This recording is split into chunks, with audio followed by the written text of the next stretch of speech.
समय था। मैं लाई हूँ आपके लिए देश भर से बड़ी और मुख्य खबरें। महाराष्ट्र सीएम अनिश्चितता के बीच एकनाथ शिंदे बीमार, फैसला जल्द। चिन्मय दास गिरफ्तार, प्रदर्शन, वकील पर हमला, कूटनीतिक तनाव बढ़ा। जयशंकर ने कहा, लद्दाख में सैनिक वापसी, भारत चीन संबंध सुधार। किसानों ने मांगे मानने को एक सप्ताह, अन्यथा संसद मार्च। 2.5 दिन का झोपड़ा, ऐतिहासिक मस्जिद, हिंदू मुस्लिम वास्तुकला मिश्रण। केरल सड़क हादसे में 5 मेडिकल छात्रों की दर्दनाक मौत। न्यायमूर्ति मनमोहन को सर्वोच्च न्यायालय के न्यायाधीश के रूप में नियुक्ति। सबसे पहली खबर है, महाराष्ट्र में मुख्यमंत्री पद को लेकर असमंजस के बीच कार्यवाहक मुख्यमंत्री एकनाथ शिंदे को गले में वायरल संक्रमण की शिकायत के बाद मंगलवार को ठाणे के जुपिटर अस्पताल ले जाया गया। शिंदे ने अस्पताल पहुंचने पर मीडिया को बताया कि उनकी तबीयत ठीक नहीं है। हालांकि डॉक्टरों ने उन्हें आराम करने की सलाह दी है। सूत्रों के मुताबिक शिंदे पिछले कुछ दिनों से अस्वस्थ हैं और रविवार को अपने ठाणे स्थित आवास लौटने के बाद से सार्वजनिक कार्यक्रमों से दूर है। उन्होंने पार्टी सहयोगियों से मुलाकातें भी सीमित कर दी है। इस दौरान भाजपा नेता गिरीश महाजन ने शपथ ग्रहण समारोह की तैयारियों को लेकर शिंदे से मुलाकात की और उनकी तबीयत में सुधार का जिक्र किया।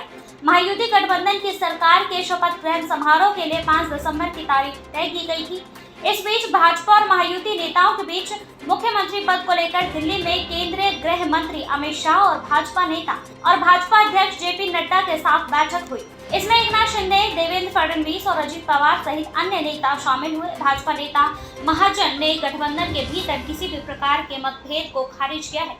राज्य में राजनीतिक घटनाक्रमों के बीच शिंदे की स्वास्थ्य स्थिति और उनके अगले कदम पर सभी की निगाहें टिकी हुई है। अगली खबर है, बांग्लादेश में हिंदू भिक्षु चिन्मय कृष्णदास की जमानत पर सुनवाई 2 जनवरी 2025 को स्थगित कर दी गई है, क्योंकि कोई वकील उनका प्रतिनिधित्व नहीं कर सका। दास बांग्लादेश सम्मिलिता सनातनी जागरण ज्योति के प्रवक्ता और पूर्व इस्कॉन पुजारी को देशद्रोह के आरोप में ढाका हवाई अड्डे पर गिरफ्तार किया गया था। इस बीच उनके वकील रामेन रॉय पर क्रूरतापूर्ण हमला किया गया, जिससे वो आईसीयू में गंभीर हालत में है। इस्कॉन कोलकाता के प्रवक्ता राधा रमण दास ने हमले को राय का दोषी बताते हुए इसकी निंदा की है।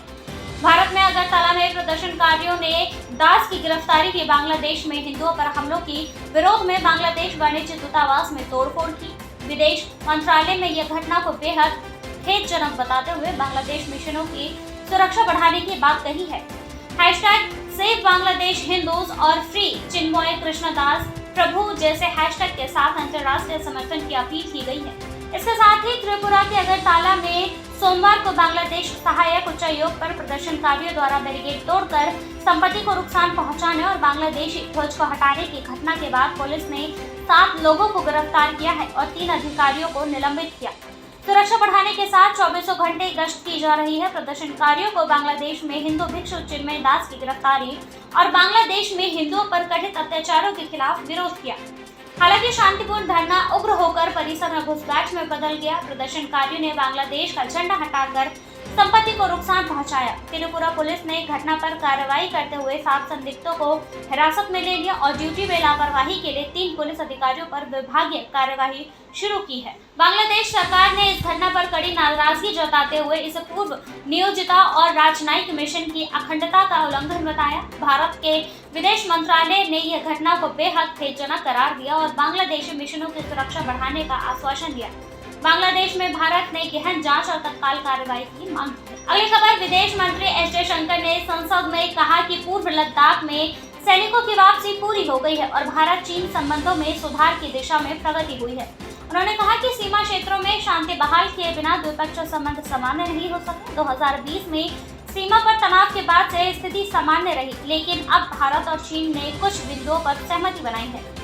जयशंकर ने बताया कि ऑक्साइड चीन ने 38,000 वर्ग किलोमीटर भारतीय भूभाग पर कब्जा कर रखा है, जबकि पाकिस्तान ने 1963 में 5,180 वर्ग किलोमीटर क्षेत्र चीन को सौंप दिया था।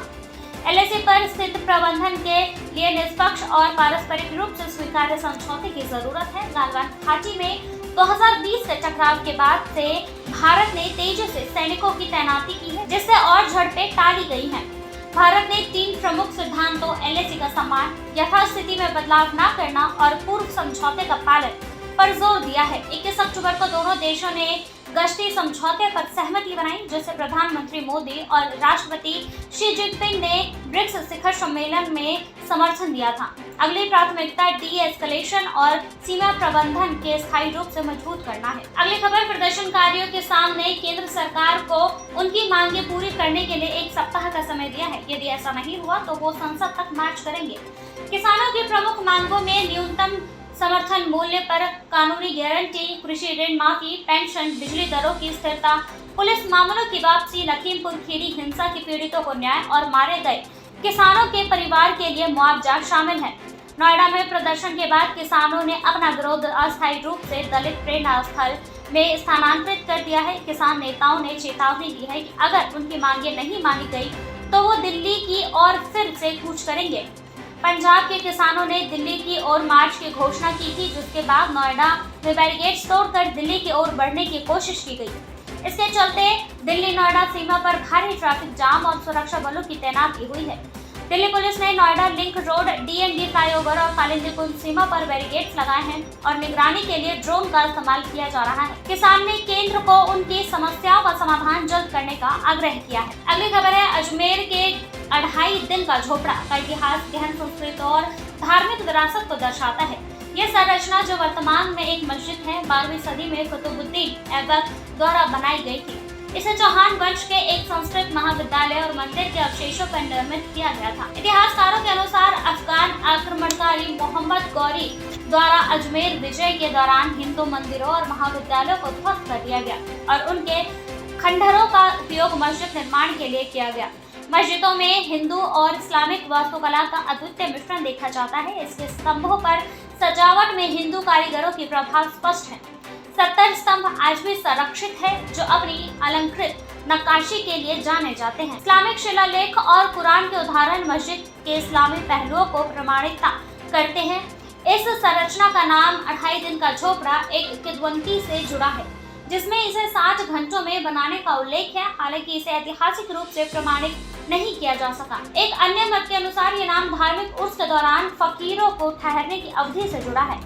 1874 से 75 में भारतीय पुरातत्व सर्वेक्षण की खुदाई में सांस्कृतिक महाविद्यालय में शिलालेख मिले हैं, जो मूल हिंदू जैन वास्तुकला के संबंध में पुष्टि करते हैं। आज यह संरचना धार्मिक, ऐतिहासिक और सांस्कृतिक दृष्टि से महत्वपूर्ण है और वर्तमान में इसका सर्वेक्षण की मांग उठ रही है। अगली खबर है, सोमवार रात करीब 9 बजे केरल के आलप्पुझा जिले में एक दर्दनाक सड़क हादसे में 5 MBBS छात्रों की मौत हो गई और 2 अन्य गंभीर रूप से घायल हो गए। वंदनम मेडिकल कॉलेज के प्रथम वर्ष के ये छात्र सेवरले तेवरा कार में सवार थे, जो कथित रूप से तेज रफ्तार में चल रही थी। कार की टक्कर सरकारी KSRTC बस से हुई, जिससे कार पूरी तरह से क्षतिग्रस्त हो गई। हादसे के बाद आपातकालीन सेवाओं को क्षतिग्रस्त कार के हिस्से को काटकर पीड़ितों को बाहर निकालना पड़ा। मृतकों की पहचान मोहम्मद, मुहासिन, इब्राहिम, देवानंद और श्रीदीप के रूप में हुई है। 3 छात्रों ने घटनास्थल पर ही दम तोड़ दिया है, जबकि 2 ने अस्पताल ले जाते समय। 2 अन्य घायल छात्रों का इलाज आलप्पुझा मेडिकल कॉलेज अस्पताल में चल रहा है। स्थानीय लोगों ने बताया कि कार एक अन्य वाहन से ओवरटेक करने के बाद फिसली और बस से टकरा गई। बस में सवार 4 यात्रियों को मामूली चोटें आई हैं और उनकी स्थिति स्थिर है। पुलिस हादसे के सही कारणों की जांच कर रही है। इस घटना ने सड़क सुरक्षा और तेज गति के वाहन चलाने के खतरों पर गंभीर सवाल खड़े किए हैं। अगली खबर है, केंद्र सरकार ने दिल्ली उच्च न्यायालय ने मुख्य न्यायाधीश न्यायमूर्ति मनमोहन को सर्वोच्च न्यायालय के न्यायाधीश के रूप में नियुक्ति करने की अधिसूचना जारी की है। केंद्रीय विधि एवं न्याय मंत्री अर्जुन राम मेघवाल ने इस नियुक्ति की घोषणा की है, जिसमें बताया कि राष्ट्रपति ने भारत के मुख्य न्यायाधीश के परामर्श से यह निर्णय लिया है। न्यायमूर्ति मनमोहन की सर्वोच्च न्यायालय में पदोन्नति के लिए 23 नवंबर 2023 को सर्वोच्च न्यायालय में कॉलेजियम ने संस्तुति की थी। इस नियुक्ति के बाद सर्वोच्च न्यायालय में 34 न्यायाधीशों के स्वीकृत संख्या के मुकाबले 33 न्यायाधीश होंगे। कॉलेजियम ने यह भी कहा है कि न्यायमूर्ति मनमोहन उच्च न्यायालय के न्यायाधीशों की संयुक्ति अखिल भारतीय वरिष्ठता में दूसरे स्थान पर है और वो दिल्ली उच्च न्यायालय में सबसे वरिष्ठ न्यायाधीश हैं। न्यायमूर्ति मनमोहन का जन्म 17 दिसंबर 1962 को हुआ था और वे जम्मू कश्मीर के पूर्व राज्यपाल और दिल्ली के पूर्व उपराज्यपाल जगमोहन मल्होत्रा के पुत्र हैं। उन्होंने 18 जनवरी 2003 को दिल्ली उच्च न्यायालय द्वारा वरिष्ठ अधिवक्ता के रूप में नामांकित होने के बाद 13 मार्च 2008 को दिल्ली उच्च न्यायालय में अतिरिक्त न्यायाधीश के रूप में नियुक्ति पाई थी। उन्होंने 17 दिसंबर 2009 को स्थायी न्यायाधीश बनाया गया था। 9 नवंबर 2023 को वो दिल्ली उच्च न्यायालय के कार्यवाहक मुख्य न्यायाधीश के रूप में कार्यरत। फिलहाल के लिए बस इतना ही। ऐसे ही मुख्य और खबरों को देखने के लिए देखते रहिए हमारे चैनल को और इसे लाइक, सब्सक्राइब, शेयर करना ना भूलें।